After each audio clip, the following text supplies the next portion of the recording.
नमस्कार, आप देख रहे हैं सत्य हिंदी का सुबह 11 बजे का बुलेटिन और मैं हूं आपके साथ कृति सिंह। क्या अरुणाचल प्रदेश के कुछ जगहों पर चीन कब्जा कर रहा है? ये सवाल इसलिए क्योंकि वहां रहने वाले लोग आंखों देखा हाल बता रहे हैं और परेशान हो रहे हैं। दूसरी तरफ प्रधानमंत्री मोदी को सेशल्स दौरे पर ऐसा सम्मान मिला जो आज तक किसी को नहीं मिला। इसलिए विपक्ष का कहना है कि विदेशियों को मोदी की कमजोरी अब पता चल चुकी है। दिल्ली के जंतर मंतर पर सोनम वांगचुक का अनशन जारी है और सुविधाओं को लेकर नया विवाद खड़ा हो गया है। इन्हीं खबरों पर इस बुलेटिन में बात करेंगे, लेकिन उससे पहले हमारे चैनल सत्य हिंदी के ऐप को जरूर डाउनलोड कर लें ताकि आप ये बुलेटिन ऐप पर भी देख सकें। ऐप डाउनलोड करने के लिए लिंक आपको इस वीडियो के डिस्क्रिप्शन में मिल जाएगा। तो आइए रुक कर लेते हैं इस वक्त की बड़ी खबरों का। अरुणाचल पर चीन की नजर, नाह जनजाति ने लगाया पुश्तैनी जमीन पर कब्जे का आरोप। बीजेपी अध्यक्ष के इटालियन मानसिकता वाले बयान पर कांग्रेस ने किया जमकर पलटवार। पीएम मोदी को मिला सेशल्स का सर्वोच्च सम्मान, विपक्ष बोला कमजोरी समझ गए। अनशन पर बैठे सोनम वांगचुक दीपके ने सरकार पर लगाया परेशान करने का आरोप। अमेरिका ईरान ने रोके हमले, अब दोहा में होगी हाई लेवल की शांति बातचीत। अरुणाचल प्रदेश के ऊपरी सुबनसिरी जिले में नाह जनजाति समुदाय ने गंभीर आरोप लगाते हुए कहा है कि सीमा के पास उनके पारंपरिक इलाकों में चीन की सेना यानी कि पीएलए की गतिविधियां लगातार बढ़ती जा रही हैं।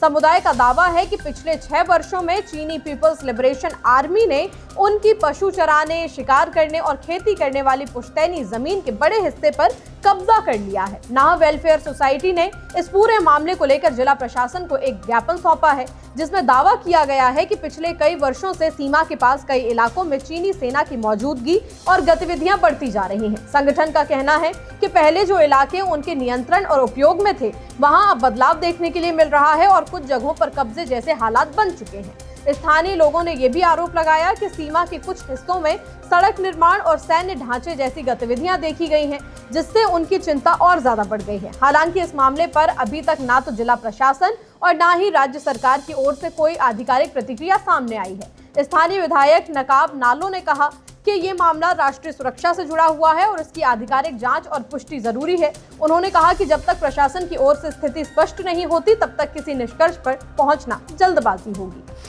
हैदराबाद में बीजेपी बूथ अध्यक्षों की बैठक को संबोधित करते हुए नितिन नवीन ने कांग्रेस पर बड़ा हमला बोला। उन्होंने कहा कि कांग्रेस एक ऐसी पार्टी है जो परिवारवाद और घोटालों से जुड़ी रही है और इसका दृष्टिकोण भारतीय से नहीं बल्कि इटालियन मानसिकता से प्रभावित है। उन्होंने दावा किया कि ऐसी सोच वाली सरकार को भारत में विकास का कोई अवसर नहीं मिलेगा। इस बयान पर कांग्रेस ने भी तीखा जवाब दिया है। तेलंगाना के मुख्यमंत्री रेवंत रेड्डी ने कहा कि भाजपा को विधानसभा में खुली बहस से नहीं बचना चाहिए और दोनों सरकारों के कामकाज पर चर्चा करनी चाहिए। उन्होंने कहा कि कांग्रेस 10 साल के बीआरएस शासन, भाजपा के केंद्र में कामकाज और अपने कार्यकाल की उपलब्धियों पर बहस करने के लिए पूरी तरह तैयार है। भारत के रजिस्ट्रार जनरल ऑफ इंडिया ने जनगणना 2027 के दूसरे चरण का दूसरा प्री टेस्ट अधिसूचित कर दिया है। ये अभ्यास देश के कई राज्यों और केंद्र शासित प्रदेशों में 6 जुलाई 2026 से 18 जुलाई 2026 तक किया जाएगा। इसके बाद 19 और 20 जुलाई को संशोधित या रिविजनल राउंड आयोजित किया जाएगा ताकि डेटा में किसी भी तरह की त्रुटि को सुधारा जा सके। सरकारी अधिसूचना के मुताबिक इस प्रक्रिया में 1 जुलाई से 5 जुलाई तक नागरिकों को सेल्फ एनुमरेशन यानी कि खुद से जानकारी भरने का विकल्प भी दिया जाएगा। इसके लिए एक ऑनलाइन पोर्टल उपलब्ध कराया गया है। यहाँ लोग स्वयं अपनी जानकारी दर्ज कर सकते हैं। अधिकारियों के मुताबिक इस बार जनगणना प्रक्रिया में डिजिटल तकनीक का बड़े पैमाने पर इस्तेमाल किया जा रहा है। हालांकि पारंपरिक घर घर जाकर सर्वे की व्यवस्था भी जारी रहेगी। फील्ड में तैनात गणना कर्मी मोबाइल ऐप के जरिए घरों की जानकारी डिजिटल रूप से दर्ज कर रहे हैं। पश्चिम बंगाल में आज विधानसभा का 1 दिवसीय विशेष सत्र आज आयोजित किया जा रहा है, जिसमें कई महत्वपूर्ण विधेयक पेश किए जाने हैं। इनमें सबसे प्रमुख यूसीसी का प्रस्ताव पेश किया जाएगा। इसके साथ विशेष 4 अन्य अहम विधेयक भी पेश किए जाएंगे। इनमें अवैध रूप से अर्जित संपत्तियों की जब्ती और उनकी नीलामी से संबंधित कानून शामिल हैं, जिस पर सरकार कड़ा रुख अपनाने की तैयारी में है। इसके अलावा पश्चिम बंगाल सार्वजनिक सुरक्षा और असामाजिक गतिविधि नियंत्रण विधेयक 2026 भी सदन में रखा जा सकता है। बताया जा रहा है कि ये कानून उत्तर प्रदेश में लागू मॉडल की तर्ज पर तैयार किया गया है, जिसका मकसद संगठित अपराध और असामाजिक गतिविधियों पर सख्ती करना है। गौरतलब है कि बीजेपी ने अपने चुनावी संकल्प पत्र में वादा किया था कि सत्ता में आने के 6 महीने के भीतर यूसीसी लागू किया जाएगा, इसलिए ये विशेष सत्र बुलाया गया है। पीएम मोदी सेशल्स दौरे पर हैं। इस दौरान रविवार को उन्हें सेशल्स का सर्वोच्च सम्मान guardian of the blue horizon से नवाजा गया। आपको बता दें कि इस्राइल के कनेसेट मेडल के बाद अब ये एक और ऐसा सम्मान है जो सिर्फ पीएम मोदी को मिला है, यानी कि सेशल्स में ये सम्मान पीएम मोदी से पहले किसी और को नहीं दिया गया। बताया जा रहा है कि ये सम्मान पर्यावरण संरक्षण, समुद्री संसाधनों की सुरक्षा और सतत विकास के क्षेत्र में नेतृत्व के लिए दिया जाता है। सम्मान स्वीकार करते हुए प्रधानमंत्री मोदी ने कहा कि ये सम्मान सिर्फ उनका नहीं बल्कि 140 करोड़ भारतीयों का है। उन्होंने इसे उन सभी देशों को समर्पित किया जो जलवायु परिवर्तन जैसी वैश्विक चुनौती से लड़ रहे हैं और आने वाली पीढ़ियों के लिए पर्यावरण बचाने का संकल्प लेकर आगे बढ़ रहे हैं। इससे पहले प्रधानमंत्री मोदी और सेशल्स के राष्ट्रपति पैट्रिक हरमेनी के बीच प्रतिनिधिमंडल स्तर की बैठक हुई। बैठक के बाद दोनों देशों के बीच कई महत्वपूर्ण समझौतों पर साइन किए गए। पीएम मोदी को सेशल्स का सर्वोच्च सम्मान guardian of the blue horizon मिलने से भारत में अब सवाल उठने लगे हैं। पीएम मोदी को मिले मेडल में स्पेलिंग की गलती ने इस विवाद को और तेज कर दिया। कांग्रेस नेता सुप्रिया श्रीनेत ने एक्स पर लिखा कि सेशल्स ने 4 दिन पहले अवार्ड बनाया और मोदी जी लपके हुए उसे लेने पहुंच गए। यहाँ एक नया अवार्ड इजाद करके नरेंद्र मोदी को दिया गया है, लेकिन सेशल्स वालों ने ये सब इतनी जल्दी में किया कि सील पर रिपब्लिक ऑफ सेशल्स ही गलत लिख डाला। कांग्रेस नेता ने याद दिलाया कि इससे पहले भी मोदी को इस्राइल ने ऐसा ही एक अद्भुत अवार्ड दिया था और उसके पहले भी कुछ विदेशियों ने फिलिप कोटलर अवार्ड दिया था, जो कि ये सारे जो भी अवार्ड हैं ये मोदी जी से पहले किसी को नहीं दिए गए और मोदी जी के बाद भी किसी को नहीं दिए गए। भक्त निहाल है कि मोदी जी को अवार्ड मिल रहा है। वो बेचारे क्या जाने कि विदेशी मोदी की कमजोरी समझ चुके हैं कि बस अवार्ड देकर मूर्ख बनाओ। सुप्रिया ने दावा किया कि सेशल्स के दौरे के दौरान भारत ने $175 मिलियन यानी कि लगभग 1500 करोड़ रुपए की आर्थिक मदद देने का फैसला किया है, जिसमें $125 मिलियन लाइन ऑफ क्रेडिट है और $50 मिलियन की ग्रांट है जो कि वापस नहीं होगी। सुप्रिया श्रीनेत का कहना है कि भक्त ताली और थाली अब बजा सकते हैं। बुलेटिन में आगे अभी और भी खबरें हैं। सोनम वांगचुक के अनशन पर सुविधाओं का विवाद, शिंदे का उद्धव पर तंज, फडणवीस को दी बड़ी नसीहत। पाकिस्तान ने फिर किए अफगानिस्तान पर जोरदार हमले, पुतिन ने माना बुरे दौर से गुजर रहा है रूस। राजधानी दिल्ली के जंतर मंतर पर सोनम वांगचुक अनशन पर बैठे हैं, जहां उनका विरोध प्रदर्शन लगातार जारी है। ये अनशन नीट यूजी पेपर लीक मामले में शिक्षा मंत्री धर्मेंद्र प्रधान के इस्तीफे की मांग को लेकर किया जा रहा है। इस आंदोलन को कॉकरोच जनता पार्टी का भी समर्थन मिल रहा है। इसी बीच पार्टी के संस्थापक अभिजीत दीपके ने आरोप लगाया कि दिल्ली पुलिस अनशन स्थल पर जरूरी सुविधाएं उपलब्ध नहीं करा रही है।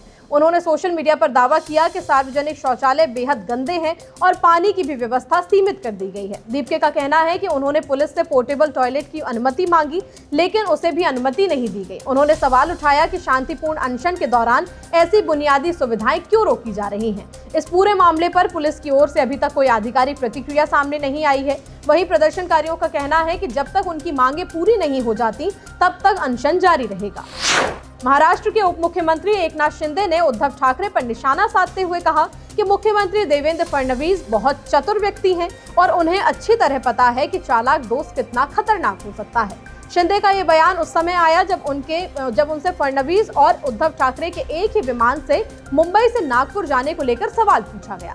शिंदे ने कहा कि साल 2019 में भी बीजेपी और अविभाजित शिवसेना ने साथ में मिलकर चुनाव लड़ा था और साथ ही सफर भी किया था, लेकिन बाद में उद्धव ठाकरे ने अलग रास्ता चुनते हुए कांग्रेस के साथ सरकार बना ली। इसी संदर्भ में उन्होंने कहा कि फडणवीस अब अच्छी तरह समझते हैं कि किस पर कितना भरोसा करना चाहिए। दरअसल शुक्रवार को मुख्यमंत्री देवेंद्र फडणवीस और उद्धव ठाकरे एक ही फ्लाइट से नागपुर पहुंचे थे।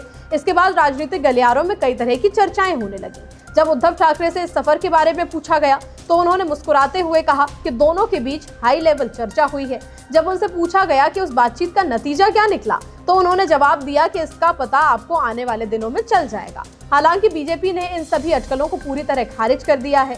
पार्टी का कहना है कि अलग अलग दलों के नेताओं के बीच व्यक्तिगत संबंध सामान्य बात है और एक साथ यात्रा करने का कोई राजनीतिक मतलब नहीं निकाला जाना चाहिए।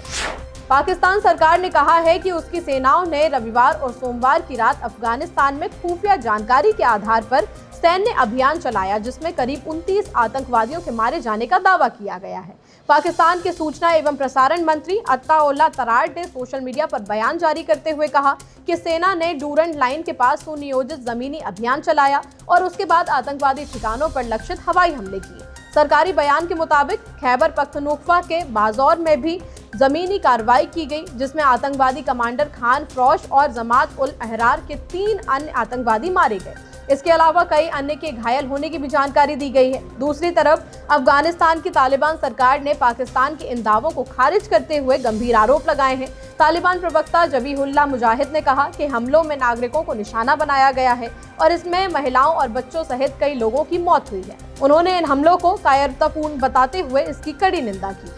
अमेरिका और ईरान दोनों ने ही अपनी अपनी तरफ से हमले रोकने का फैसला कर लिया है। दोनों पक्षों के वरिष्ठ अधिकारी मंगलवार को कतर की राजधानी दोहा में आमने सामने बैठेंगे और कोशिश करेंगे कि हाल ही में हुआ शांति समझौता टूटने से बच जाए। एक्सियोस की रिपोर्ट के मुताबिक अमेरिका के अधिकारियों का कहना है कि फिलहाल सभी सैन्य कार्रवाई रोकने पर सहमति बन चुकी है, ताकि बातचीत का रास्ता खुला रहे और तनाव आगे न बढ़े। दरअसल बीते दिनों हालात इतने बिगड़ गए थे कि ईरान ने कुवैत और बहरीन में मौजूद अमेरिकी सैन्य ठिकानों पर मिसाइल और ड्रोन हमले किए। इसके जवाब में अमेरिका ने ईरान के कई सैन्य ठिकानों, मिसाइल और ड्रोन ढांचे तबाह कर दिए। तनाव बढ़ने के बीच अमेरिकी राष्ट्रपति डोनाल्ड ट्रंप ने भी ईरान को कड़ी चेतावनी दी। ट्रंप ने कहा कि अगर ईरान समझौते का पालन नहीं करता तो अमेरिका फिर से सैन्य कार्रवाई करने से पीछे नहीं हटेगा। दूसरी ओर ईरान ने भी साफ कर दिया कि अगर समझौते का उल्लंघन जारी रहा तो बातचीत आगे बढ़ाना मुश्किल हो जाएगा। अब सबकी नजर मंगलवार को दोहा में होने वाली बैठक पर है। फिलहाल इस बुलेटिन में इतना ही। दोपहर 2 बजे मिलते हैं नई खबरों के साथ। तब तक के लिए नमस्कार।